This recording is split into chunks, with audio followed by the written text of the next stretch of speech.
Hey guys, welcome back to Bear's Workshop, and in today's video we're going to see the 272nd flyover of the Nikola site in Coolidge, Arizona. We haven't done a voiceover in a bit, so today we decided to throw one at you. Tomorrow's the earnings report, and while we don't expect anything fantastic, you never know. We're hoping for some good numbers for deliveries, and an update on the FCEV and the battery pack situation.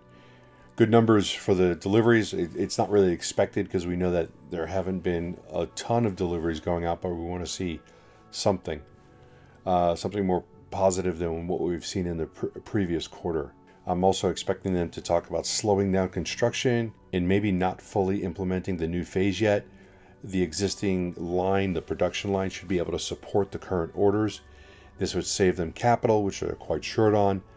And this phase, when complete, has a 10,000 production capacity. And since they only plan on 600 trucks this year, maybe the full build out isn't quite needed right now. But, that's just my conjecture from the outside. I don't know what's going on the inside and what is actually needed on that line to continue production. So in today's flyover, we can see quite a few produced trucks. About 60 BEVs are lined up on the west side, probably another 60 trucks in the northwest area. And there's more on the northeast track area. Those are probably all the test trucks though. And the employee parking lot, absolutely packed. So people are still doing their thing there. On the new construction, we can see another AC unit has been delivered. There's still about a total of 7 units that need to be put on the roof, but we don't know if certain areas are sealed off and don't need units yet. So we're just gonna have to wait and see on that. The building looks like it's sealed in, dried up, dried in. So that's good. There's a couple of areas where they need AC units and they've sealed those off.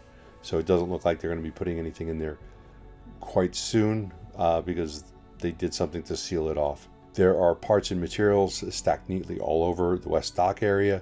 We can see at least 3 mobile hydrogen stations have been produced.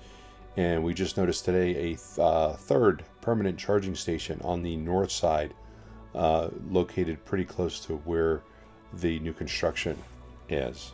So that's our little update. Take a look, see what you see, put it down in the comments.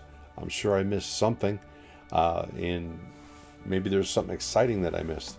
You never know. So tune in tomorrow somewhere on the interweb for the earnings report from Nikola. I don't know what time it is. I think it's going to be in the morning, and I don't think we are going to be rebroadcasting it tomorrow. If we have an opportunity to, maybe we will. We'll have to see how it goes. So we hope you enjoyed this. And if you do like it, please hit that thumbs up button. And if you haven't already, please subscribe so you can see more content like this in the future. And you can follow us on Twitter at Bears Workshop. And special thanks to all of our patrons. We do appreciate you guys. Now, let's go fly.